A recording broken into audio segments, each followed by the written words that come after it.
Donc le BRS a 10 ans aujourd'hui dans sa version française depuis finalement son intégration dans la loi, inspiré des Community Land Trust américains et belges, on y reviendra aussi.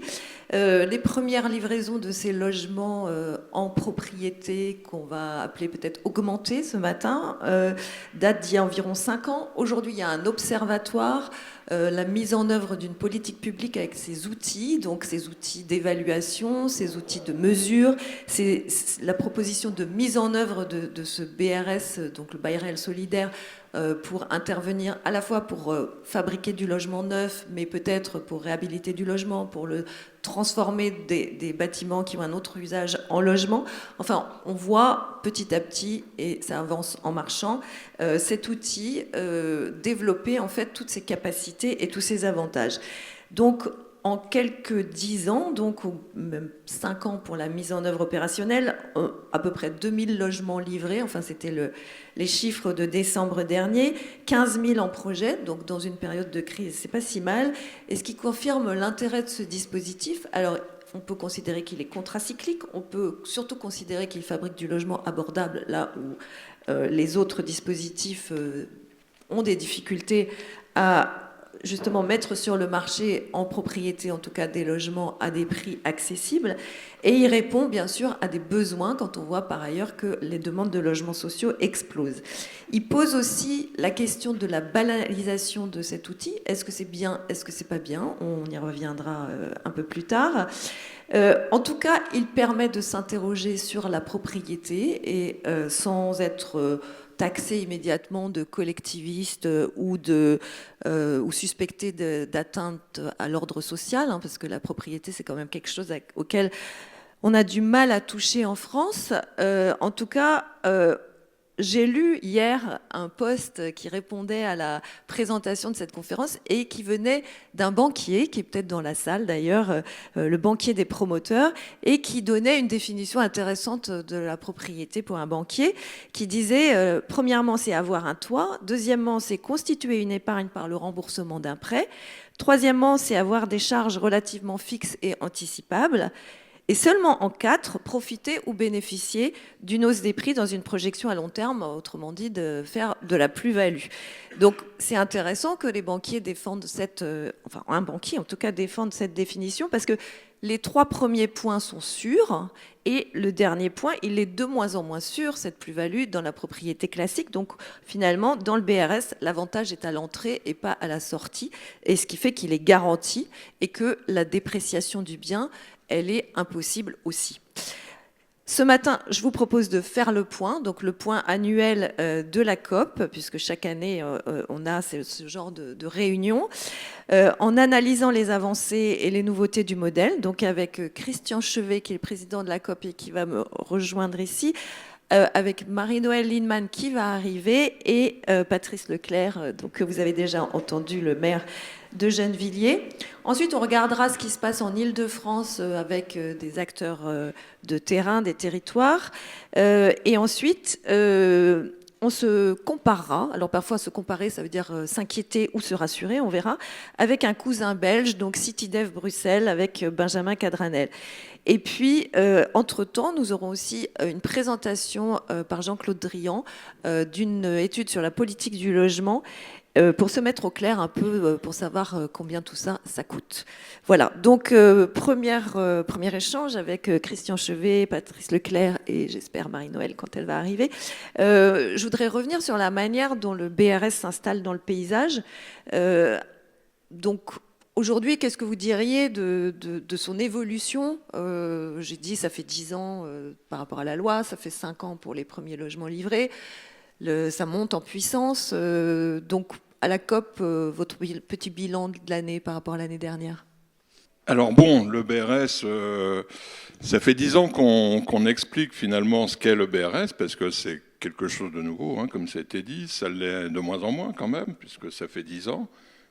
Mais on peut considérer quand même que toutes ces années, puisque nous, on est créé depuis 2017, donc ça fait 8 ans, on a passé quand même beaucoup de temps, mis beaucoup d'énergie, y compris au niveau du réseau des OFS, à expliquer ce que c'était, en reparler, enfin, c'est plutôt bien reçu, bien perçu par les acquéreurs, puisque globalement, ceux qui disaient que les Français n'étaient pas mûrs pour acheter sans être propriétaire du foncier, avec ce côté paysan, en fait, c'est une légende. C'est une légende parce que ça repousse pas du tout des ménages qui regardent surtout leur intérêt, c'est-à-dire combien ça va me coûter par mois. Est-ce que je vais avoir un logement qui convient à ce que je souhaite déjà là où il est placé à côté de mon travail et puis assez grand pour y loger toute ma famille? Et en gros, le BRS répond un petit peu à toutes ces demandes. Alors, après, on arrivait quand même avec des ambitions sur ce nouveau marché. Une ambition notamment, puisque nous, on est l'émanation de la fédération des COP HLM. Notre ambition, c'était de reconquérir la maîtrise d'ouvrage HLM, de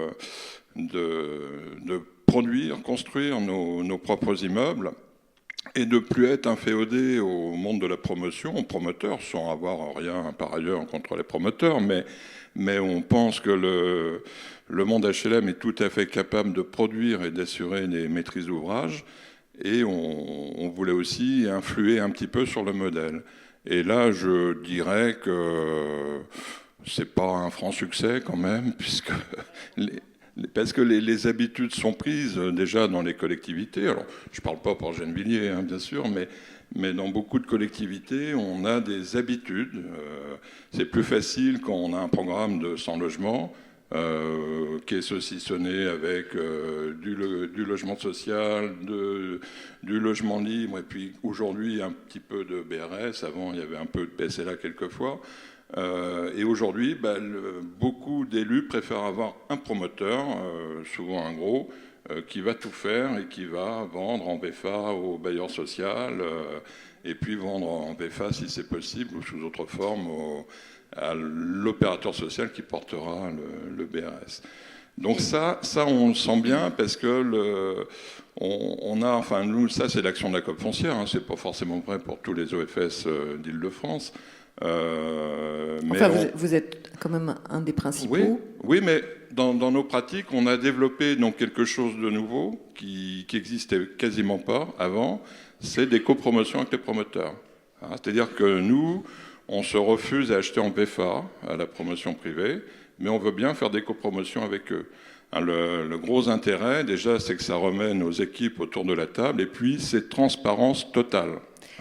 Transparence totale, parce qu'on ne voudrait surtout pas qu'il y ait une tentative de péréquation sur les fonciers et autres. Nous, on veut acheter le foncier à son juste prix, et ce foncier, on le fait payer par des générations de ménages qui se succéderont dans les années à venir sur le logement. Transparence totale et effet sur la qualité, que vous soyez autour de la table? Alors ça, je voulais pas trop ouvrir ce débat-là, parce que là, on pourrait passer la journée, mais effectivement, c'est le droit de regard de l'organisme HLM qui a quand même des compétences. C'est-à-dire que les promoteurs aujourd'hui, avec toutes ces vagues de défiscalisation qu'il y a eu, ils construisent plus pour des gens qui habitent dans les logements. Ils construisent pour des investisseurs parce que c'est ça en fait. Et le monde HLM a quand même la particularité de construire pour des gens qui habitent dans les logements. Enfin nous en tout cas, puisque tous les BRS, tout ce qu'on construit, c'est pour des propriétaires occupants, puisqu'il n'y a pas d'investisseurs. En même temps, la donne va peut-être changer, puisque pour l'instant, il n'y a plus de dispositif d'investissement locatif, donc il va peut-être falloir trouver plus de propriétaires occupants pour acheter. Pour l'instant, j'ai dit. C'était une très bonne nouvelle. Moi, je trouvais qu'il y avait quand même une avancée forte sur le logement, c'est qu'il n'y avait plus d'investissement locatif, mais je pense que ça va revenir sous une forme ou d'une autre, et... en fait, les promoteurs sans investissement locatif aujourd'hui ne tournent pas. Merci. Patrice Leclerc, vous parliez de la gestion du sol aussi dans votre introduction. Alors à Gennevilliers, c'est particulier parce qu'il y a un sol qui appartient au port, donc il y a déjà une expérience de gestion, alors commune peut-être pas, mais en tout cas particulière d'un sol sur lequel les usagers viennent s'installer puis repartent. Est-ce que c'est quelque chose qui est proche du BRS, qui est inspirant pour le BRS ? D'abord, on a une maîtrise publique du sol sur le reste de la ville, puisque quand des sols se libèrent, on a tendance à les acheter pour empêcher justement la spéculation foncière. La ville. La ville. Et ce qui permet, d'ailleurs, sur le BRS, on a zéro engagement, enfin zéro production aujourd'hui, mais on a 139 logements en projet sur 7 opérations. Et donc on avance. Alors, c'est en préparant notre table ronde que je me suis dit, tiens, oui, c'est vrai qu'il y a un exemple avec le port, parce que jusqu'ici, je me disais, pourquoi on n'applique pas le BRS sur le sol des entreprises, puisque ce qu'on constate... Bonjour Marie-Noël. Bonjour. Ce que l'on constate, c'est qu'il y a beaucoup de spéculation foncière aussi sur le sol qui appartient aux entreprises. Alors les plans locaux d'urbanisme peuvent protéger pour éviter qu'on remplace les zones d'activité économique en zones de création de logements, ce qui est le cas sur nos 800 hectares sur la ville de Gennevilliers, pour empêcher que l'activité économique s'en aille de la métropole du Grand Paris. Et c'est une vraie question quand même de pousser à améliorer ça. Alors, sur le port, il existe, donc le port, ça dépend de Haropa Port, qui est une agence quasiment de l'État. Le sol n'est jamais vendu. Ils font des conventions d'occupation temporaire, ils appellent ça un COT. Et donc, les entreprises achètent un droit à construire sur lequel ils construisent.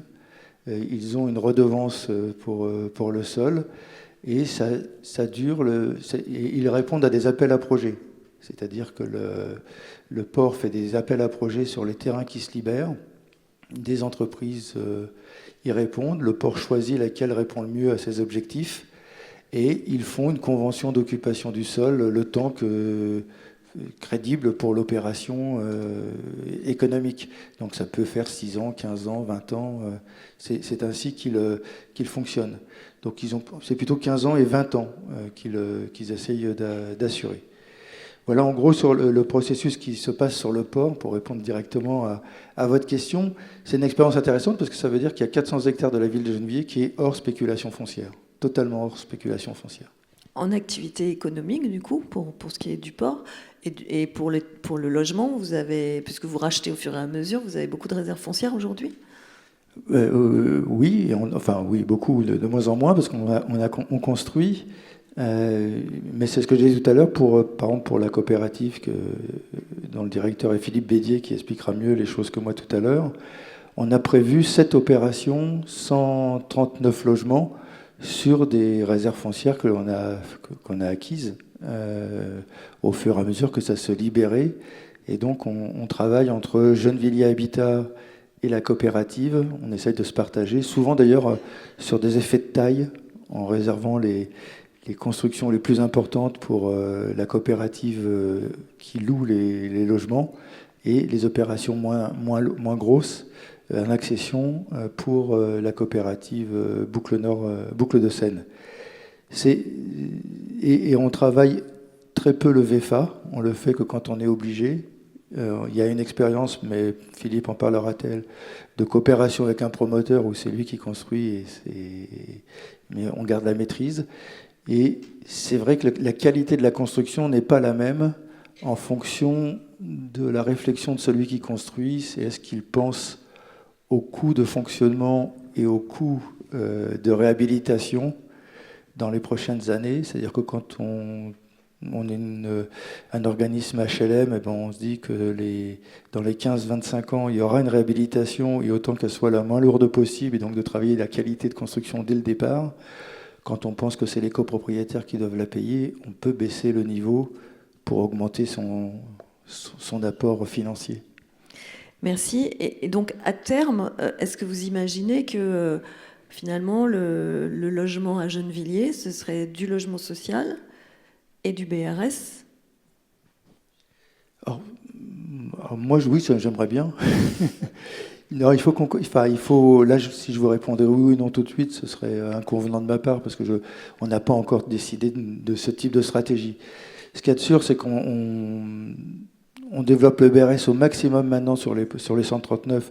Il n'y a qu'une opération qu'on a mis en accession sociale normale, entre guillemets, parce que c'est ce que vous disiez en introduction, selon le lieu et la concurrence, il y a des Il y a des moments où c'est pas intéressant, c'est-à-dire qu'on n'arrive pas à vendre.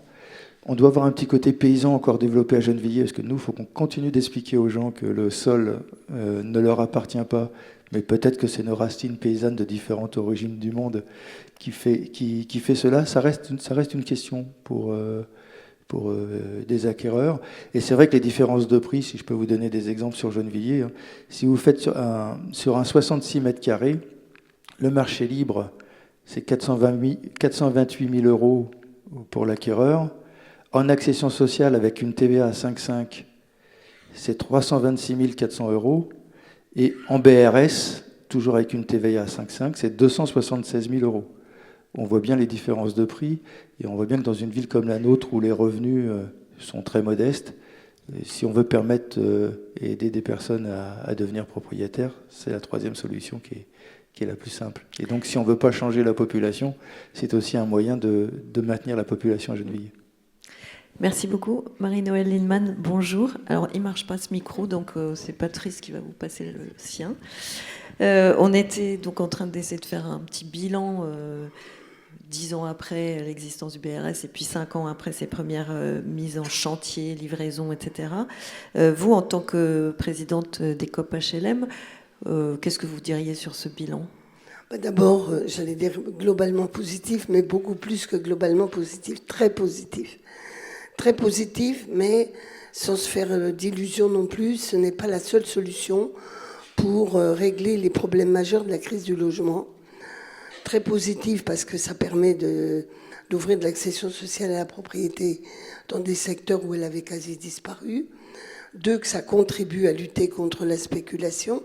Ça ne fait que contribuer pour une part infime. C'est-à-dire la première leçon que je tire du BRS, c'est que ça ne saurait être la seule solution pour lutter contre la spéculation immobilière et qu'il faut d'autres outils, en particulier la maîtrise des coûts. Moi, je plaide depuis longtemps pour un encadrement des prix du foncier, un peu à l'image de ce qu'on a voté par la loi sur l'encadrement des loyers. C'est-à-dire, en clair, une spéculation minimale, encadrée. Alors, l'autre solution, c'est d'avoir une taxation progressive des plus-values qui ont quand même l'inconvénient que même quand on paye des impôts, on fait beaucoup de plus-values quand même. Donc ça donne de l'argent pour les puissances publiques, mais ça ne règle pas la régulation des prix. Donc premièrement, c'est un bon outil parce que ça limite la spéculation, mais ça ne saurait nous dispenser de politique de spéculation foncière. Deuxièmement, c'est un bon outil parce qu'il y a un prêt très longue durée. Et donc, effectivement, c'est un cocktail. C'est le cocktail d'un prix sans spéculation, d'un prêt très longue durée et d'un encadrement des plafonds de ressources. J'insiste lourdement sur ce dernier point parce qu'il y a une forte pression pour dire, finalement, si on faisait du BRS pour tout, même pour des catégories plus élevées. Alors, le système... Ce qui est le cas, puisque les plafonds ont été relevés. Ils ont déjà été relevés, mais ce n'est pas encore hyper élevé. Néanmoins, ça avait un intérêt dans la période de crise que nous vivions, parce qu'il fallait que les opérateurs puissent réaliser des logements, notamment pour que les gens soient ayant droit à des prêts des banques. Et ça a été un élément qui a maintenu les capacités de production. Mais dans notre fédération, on s'est attaché à dire que la production de nos organismes devait au moins avoir 30 ou 40% minimal au niveau des plafonds plus. C'est-à-dire nous-mêmes, on s'autocontrôle sur ne pas tomber dans le haut du panier. Et c'est plutôt une opportunité pour boucler les opérations, une opportunité pour quand même garder la capacité d'intervenir de nos équipes. Donc il faut être très prudent là-dessus parce que les pressions sont très fortes de dire finalement, grosso modo, faire du foncier différé partout. Les pressions de qui ? Des promoteurs, beaucoup des promoteurs. Les élus, ils sont sensibles en disant ça coûte moins cher, etc. Alors je voudrais d'abord bien expliquer que la plus-value est limitée à condition qu'on ne fasse pas la plus-value au début. C'est-à-dire en clair, si vous avez un large spectre d'opérateurs qui pourraient faire du BRS, entre guillemets, même plus élargi. À ce moment-là, le terrain va être vendu plus cher parce que le vendeur du terrain, il va le vendre au plus cher, au plus offrant. Donc, la spéculation que vous avez au bout, vous l'avez déjà accélérée au démarrage par cette concurrence exacerbée. Donc, il faut y être hyper vigilant. Et d'ailleurs, le cas de la Grande-Bretagne, où on a, vous savez qu'en Grande-Bretagne, les Anglais ne sont pas propriétaires du sol. Néanmoins, ça n'empêche pas la spéculation, il faut la gamelle. Oui, mais en même temps, en Angleterre, il n'y a pas de limitation de prix sur le bâti. Donc, oui, non, mais c'est pour vous dire que si on a un système simplement de foncier différé, oui. et pas le BRS comme un des produits spécifiques pour de l'accession sociale ou du logement social, vous n'avez pas l'effet escompté. Et à terme, on a toujours évincé les catégories modestes de cet accès. Et du coup, est-ce que quand même si vous voyez une infime efficacité pour l'instant... Non, je sais pas une infime. Je dis elle est très efficace pour les gens qui sont dedans. Oui, je dis elle ne règle pas le problème de la spéculation excessive du foncier en France. Mais est-ce que néanmoins, vous imaginez que ça puisse devenir à terme qui peut être dans 20 ans, dans 30 ans, j'en sais rien, un troisième secteur entre le locatif social ou privé, la propriété classique, et puis ce secteur de BRS qui pourrait permettre un parcours résidentiel à l'intérieur même du secteur. On passerait d'un BRS à un autre BRS, et ça aurait l'avantage de rendre accessible la propriété. C'est déjà le cas, c'est fait pour ça. Oui, mais pour l'instant, il y en a très peu. Ah, mais parce qu'on monte en puissance. Mais il y a beaucoup de projets. Il y a beaucoup de projets, et d'ailleurs va se poser le problème de la disponibilité des prêts d'IGAIA de la Caisse des dépôts, parce que c'est quand même, ça tient beaucoup sur le fait qu'une large part du financement vient de ces prêts de la Caisse des dépôts. Donc, c'est pas un puissant fonds non plus. Bon, donc je reste convaincue que il faut absolument réussir cela. J'ai vu aussi qu'il y a beaucoup d'utilisation du BRS qui, par rapport à l'idée d'origine qui était de l'accession, pour accompagner le locatif social, pour accompagner les extensions quand on veut agrandir des immeubles, notamment au regard du ZAN. Donc tout ça, il faut être très prudent. Dans le limite, enfin très prudent, il faut le faire, mais le faire sérieusement. Un des soucis qui est le nôtre aujourd'hui, c'est quand même de bien suivre le moment où le propriétaire du BRS va vouloir vendre son BRS, enfin son logement, à quelqu'un d'autre. Et ça, c'est tout l'art des OFS et des COP pour d'autre part, de bien accompagner les gens pour trouver un acquéreur qui est sous plafond de ressources, parce que ça, c'est pas toujours le cas, et un acquéreur qui puisse être solvable, avoir des prêts. Il faut aussi habituer nos accédants BRS aux investissements d'entretien qui vont venir. Bref, il y a tout un travail de suivi de l'acquéreur, d'information, de service à lui rendre. Bon, et nous, nos COP, on y attache beaucoup d'importance. Et en particulier, on demande à l'État la possibilité pour le second acquéreur. Imaginez un premier acquéreur. Il achète le BRS avec le prêt à taux zéro. Il doit, pour X raisons, vendre son BRS. Eh ben, on demande que le deuxième acquéreur puisse bénéficier, lui aussi, du PTZ. Sans travaux, sans avoir à faire des travaux, puisque c'est de l'ancien. Voilà. C'est du quasi neuf, en réalité. Et comme c'est de l'ancien, bon, voilà. Donc, on est en discussion au Parlement. Alors déjà, comme le PTZ était très contesté, on a eu un peu de mal. On l'a déjà maintenu, notamment en zone B2C. C'est pas là où les BRS sont les plus efficients, mais néanmoins. Et deuxièmement, on essaie d'obtenir cette capacité d'avoir le PTZ. Je rappelle que quand un locataire HLM achète son logement HLM qui est ancien, il a le droit au PTZ.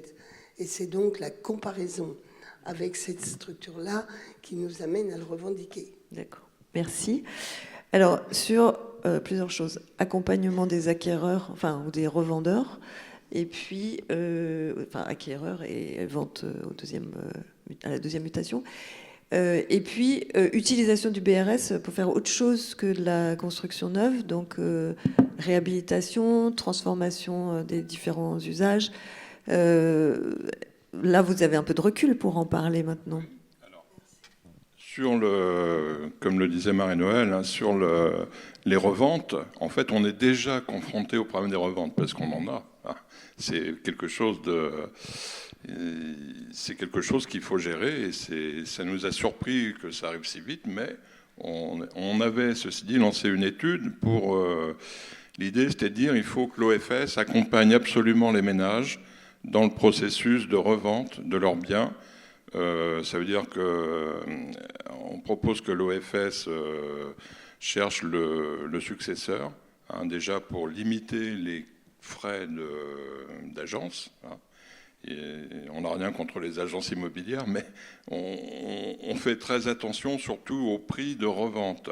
Le prix de revente est encadré, mais celui qui vend, il faut qu'il rentre aussi dans ses frais, il ne faut pas qu'il vende à perte.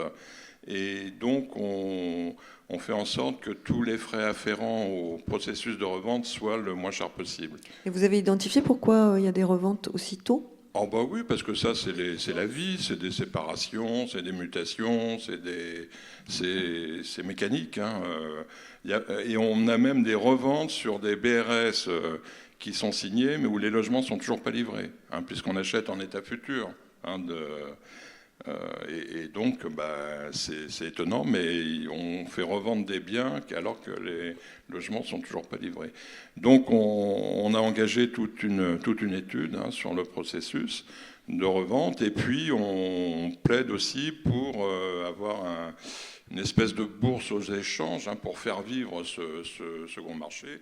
Et bien sûr, on appuie très fort, y compris au niveau du réseau Foncier Solidaire France, comme l'a fait les DECOP, sur la possibilité d'avoir un PTZ, un prêt à taux zéro, dans le cadre de la revente, oui, bien sûr. Mais c'est vraiment un sujet où on se doit, en qualité d'OFS, d'accompagner le ménage dans tout le processus de revente, et c'est au bénéfice de l'OFS aussi, puisqu'on va aller chercher le nouvel acquéreur. Sur l'autre point... Sur l'utilisation à des fins de transformation, réhabilitation, on a besoin viager, pourquoi pas. On a besoin d'expérimenter, et aujourd'hui, on s'est concentré essentiellement sur la construction neuve. On a eu l'occasion à Pantin de faire une opération de réhabilitation qui a bien fonctionné aussi, mais on sait qu'on nous attend sur des sujets où on a besoin d'expérimenter, sur le problème des copros, il y a plein de sujets où on peut, le BRS peut être la vente HLM. Alors ça, c'est déjà à peu près en place, mais bon, vente HLM, c'est pas massif, et heureusement. Hein. Heureusement, ça reste quand même très... C'est pas notre priorité. Non, c'est pas la priorité. Hein. En fait, on oblige les bailleurs à faire de la vente HLM pour financer le désengagement de... Mais finalement, s'ils font de la vente HLM, on le verra peut-être dans la deuxième table ronde, mais s'ils font de la vente HLM en BRS, ça veut dire qu'ils gardent leur foncier et quelque part un œil sur leur patrimoine qui pourrait revenir dans le giron. Alors c'est sûrement mieux de faire la vente HLM en BRS, mais à ce moment-là, le bailleur a intérêt à son propre OFS, parce qu'il n'y a pas de cession de foncier, ça reste dans la maison. Hein. Donc on est sur une gestion HLM standard, classique, avec une casquette d'OFS, mais qui est uniquement associée au portage. Hein. Par contre, je pense, et là Marie-Noëlle, chère Marie-Noëlle, il faut que tu mettes les choses en route, parce que, par exemple, sur le problème des copros, on a besoin, il n'y a rien qui nous arrive. Moi, j'en parle autour de moi, on en parle, mais on ne nous donne rien à expérimenter. Dire qu'on ne se parle pas avec tout le réseau des syndics de copro, tous les grands réseaux, les syndicats de copro, on a du mal à les atteindre. Tu parles des copros pour les travaux d'énergie ? Oui, c'est ça. C'est-à-dire que là où on peut aider à des réhabilitations. Avec moi, les j'y crois beaucoup. par exemple, je crois qu'on peut trouver une mécanique intelligente, hein, de financement avec le BRS, mais il faut aller rencontrer les réseaux, je pense. Mais là, vous parlez des copros dégradés, par exemple ? Oui. Copro, je pense que là, sûrement, enfin moi j'avais regardé une copropriété à Champigny, puis en fait c'était tombé à l'eau très vite.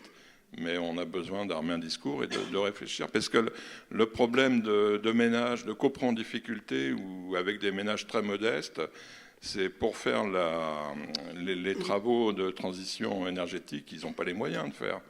Et Mais, donc, nous, on Christian, peut apporter une forme de financement en disant on reprend votre logement en BRS et nous, avec la quote-part de foncier qu'on va vous financer, ça permet de financer la réhabilitation. Je pense qu'il y a des tas de choses à faire comme ça, mais il faut qu'on puisse expérimenter. Et aujourd'hui, on n'a pas de Christian, matière. je pense que tu as raison, hein, je suis convaincue de ça. Ouais. Simplement, comme la nouvelle loi sur les copros permet à la copropriété en tant que telle de prendre en charge les travaux et de les faire étaler dans la longue durée, tendanciellement, ils sont plutôt tentés de faire ça.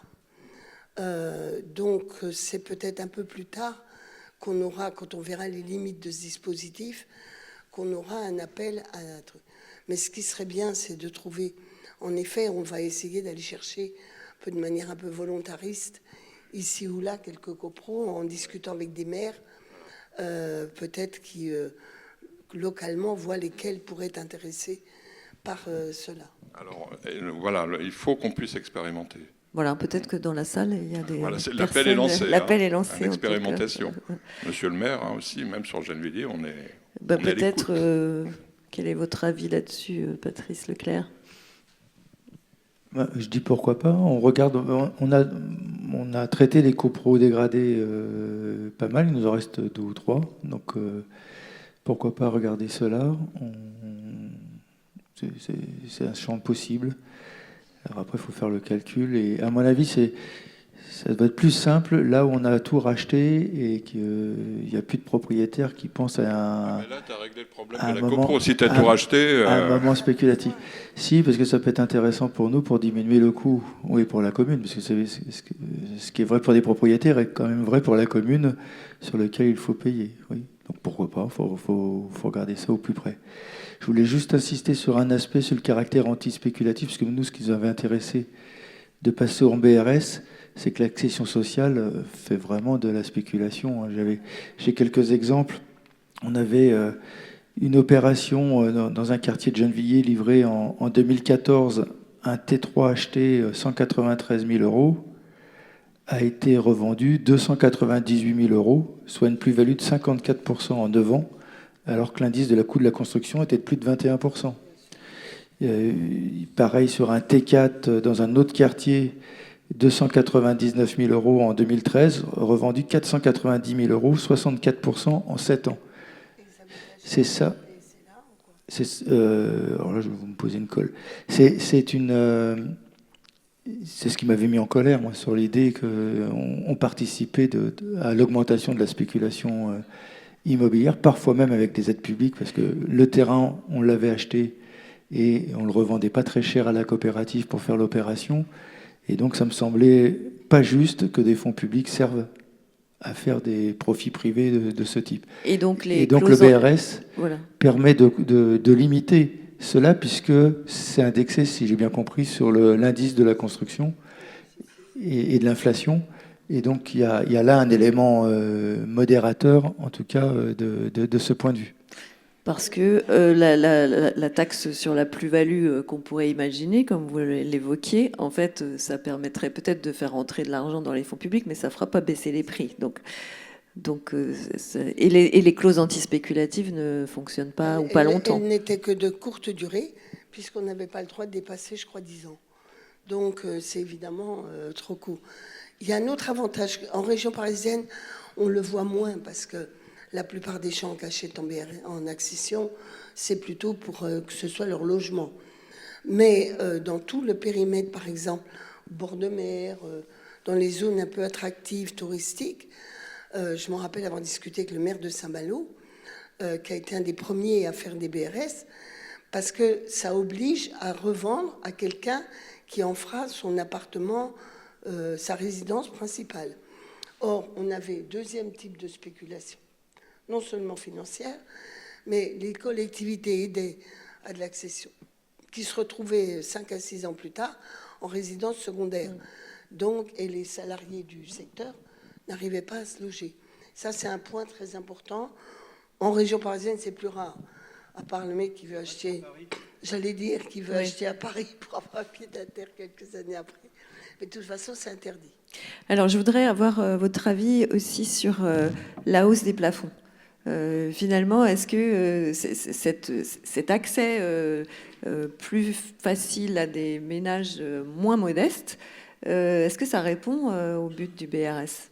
Alors, il y avait un problème sur les plafonds, il y avait un problème dans la répartition du zonage. Hein. Dire que nous, en Ile-de-France, franchement, je trouvais que les plafonds étaient bien.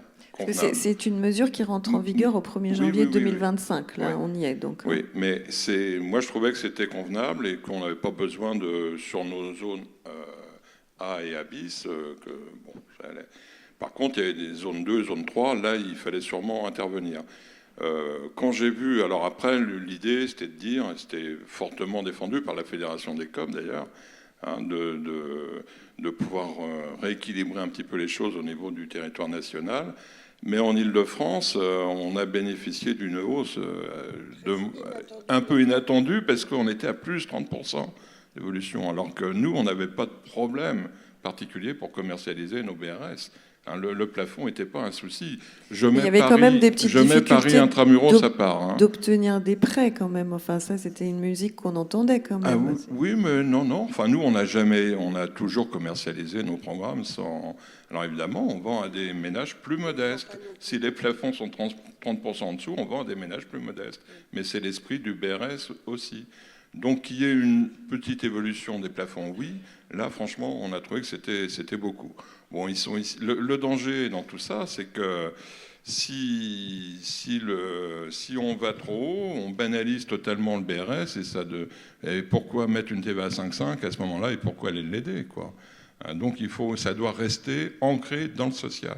Ça, c'est super important et la meilleure démonstration, c'est qu'on ait quand même un gap important entre les revenus moyens et puis les plafonds. Parce que là, il y a une partie des ménages qui ont accès au BRS qui finalement pourraient trouver une autre solution que le BRS. Oui, alors peut-être pas à Paris intramuros, mais en banlieue, oui. Moi, je vois. Nous, enfin d'ailleurs, on s'est mis des règles, comme le disait Marie-Noëlle tout à l'heure. Nous, on refuse de ne vendre qu'à des ménages en haut du plafond. Hein, donc, on recrée une hiérarchie dans nos commercialisations pour vendre plutôt comme sur la base des anciens plafonds, quoi.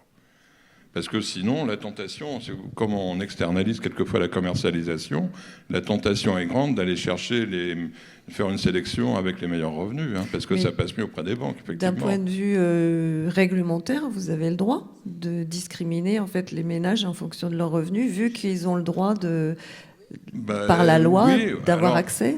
Après, il faut faire attention parce que on a l'impression qu'on a des files d'attente devant nos bulles de vente, mais c'est pas vrai. Il n'y a pas des files d'attente. Et donc, en fait, on ne choisit pas tant que ça non plus. C'est les ménages qui choisissent l'opération. C'est pas nous qui choisissons forcément les ménages, sauf à Paris. Oui. Sauf où là, il y a effectivement beaucoup d'attentes. Alors, ça arrive sur quelques sites, mais bien souvent, on voit quand même, si on fait nos statistiques, que plus de 50% des ménages qui achètent chez nous sont sous des plafonds HLM standards. Hein. C'est ça. Ouais. D'accord. Non, mais ce qu'il faut, c'est bien expliquer à nos organismes de ne pas choisir la facilité. Parce qu'il y a le prix de sortie aussi qui finit par peser, notamment le prix de la redevance. Parce que les revenus, c'est une chose, mais le niveau de ce qu'on va produire conditionne en partie qui va venir. Donc, ne pas tomber dans la facilité. Alors, moi, j'avais plutôt plaidé depuis longtemps, parce que je ne suis pas tellement inquiète pour les organismes HLM et les COP, j'avais plaidé pour qu'on ne puisse pas faire de BRS en BFA. Mais alors là, j'ai été torpillée. Alors bien que le texte d'origine était plutôt celui-là, mais j'ai été torpillée par l'ensemble, beaucoup d'organismes HLM qui n'étaient pas d'accord, et les élus, parce que comme les élus font dans leur plus X% de BRS, dans X% de logements sociaux, et ben on vient, entre guillemets, en bagage accompagné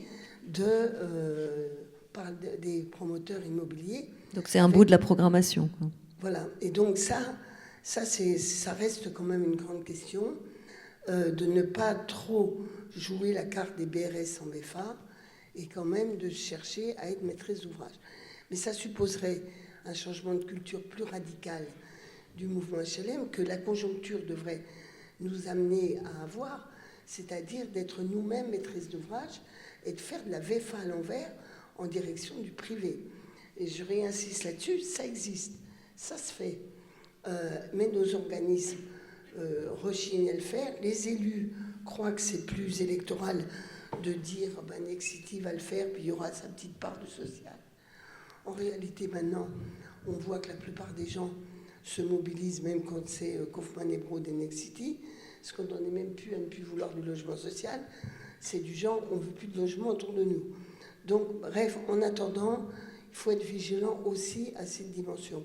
Parce que la VFA amène à des prix qui ont tendance à plutôt tirer vers les publics le haut du panier. Alors, on peut penser que le gouvernement a voulu faire... Alors, quand on est positif et qu'on se dit que le gouvernement ne veut pas faire que pour les plus aisés, je crois quand même, c'est qu'ils ont donné un grand coup de pouce parce qu'on était en crise pour donner un effet booster d'opportunité et ils ne sont pas obligés de les ajuster tous les ans. Donc on peut avoir un retour à des, si je puis dire, des plafonds plus, entre guillemets, raisonnables si tous les ans ils ne les ajustent pas au coût de l'inflation ou au-delà. Donc la situation, il faut y être vigilant parce qu'il ne faut pas qu'on perde l'origine de ce qu'est le BRS, c'est-à-dire pour des catégories moyennes, modestes. Dernière chose, même ce BRS élevé, il n'est pas certain qu'il soit beaucoup plus aidé que le LLI, en réalité. Et donc, en termes d'argent public, et le LLI, il n'est pas plafonné et il n'est pas anti-spéculatif. Alors, c'est du locatif, mais enfin... Pendant un certain temps. Voilà, donc je pense que cette tendance à croire qu'on va résoudre les problèmes de la crise du logement par un appel d'air, dites les classes moyennes, en réalité moyenne très supérieure, parce qu'on est très loin du revenu médian de la France, et même de l'Île-de-France, est une erreur. Il y a quand même une demande populaire, sociale, très sociale et populaire. Merci. Alors, on arrive déjà à la fin de cette première table ronde. Patrice Leclerc, vous vouliez dire un mot ? Oui, juste pour faire une remarque, c'est quand la promotion privée va pas bien, on demande toujours au public de payer, que quand ça va très bien, ils partagent pas leurs profits, puisque c'est comme ça qu'on fait du VFA et qu'on demande à du locatif d'acheter des pans entiers de bâtiments parce qu'ils n'arrivent pas à les vendre. Ça, c'est le premier élément.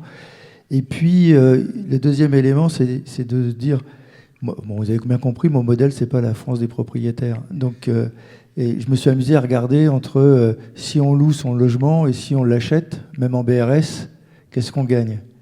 Alors, plus le loyer est cher, effectivement, plus on gagne à acheter son logement. Donc, si on a, par exemple, à partir d'un exemple de Gennevilliers, si on est en PLS à Gennevilliers, un coût total de sa location, c'est 204 sur 25 ans, c'est 295 068 € sans constitution de capital.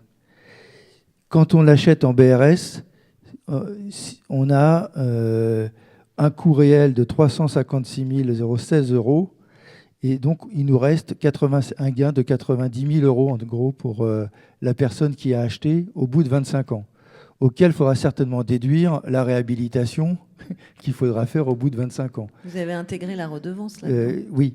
La redevance, elle est de... Je l'ai, mais je peux pas... Je vais mettre trop de temps à vous la retrouver. Si, je l'ai. C'est 35 376 €. Donc, si vous achetez avec le plafond plus bas, enfin, si vous louez en plus ou en PLAI, là, le locataire, il a intérêt de rester locataire d'un point de vue financier. Sauf que la grande majorité des Français veulent être propriétaires. Et que je crois qu'on n'a aucun intérêt aujourd'hui à réouvrir le débat locataire-accédant, surtout si c'est accédant modeste, parce que c'est pas ça qui va empêcher, et ça fait quand même un peu de fluidité dans le parc. Et ça fait de la mixité dans les ANRU. On a vu quand même que dans les QPV les plus lourds, on a du mal à restituer une certaine mixité sociale. Là, je ne parle pas de mettre des cas de sup, je parle d'avoir un peu un gradient dans toutes les catégories populaires. Et on se rend compte que là où on a des opérations d'accession sociale bien encadrées, on a quand même un effet de, pas seulement de diversification, mais surtout de maintien dans le quartier de familles qui, entre guillemets, qui réussissent, qui s'intègrent bien, mais qui aiment leur quartier. Et qui, quand ils n'ont pas cette opportunité, ont tendance à partir. Donc, moi, je ne fais pas trop d'opposition entre accession et locatif. J'observe que la masse des propriétaires, des Français veulent être propriétaires. Je n'en fais pas une... Et surtout, faut pas... C'est pour ça que je rechigne sur la vente HLM. Je suis totalement hostile à ce qu'on considère que l'accession sociale est substitutive à l'immense besoin de locatif social. Ça, il faut le répéter, et nos COP HLM le répètent avec vigueur. D'ailleurs, on est souvent dans des opérations mixtes, locatives, accession, notamment quand on fait de l'habitat participatif. Merci beaucoup. On va s'arrêter là. Donc, ne pas opposer locataires et propriétaires, et puis prendre en compte l'appétit des Français pour la propriété via le BRS, justement. Merci beaucoup.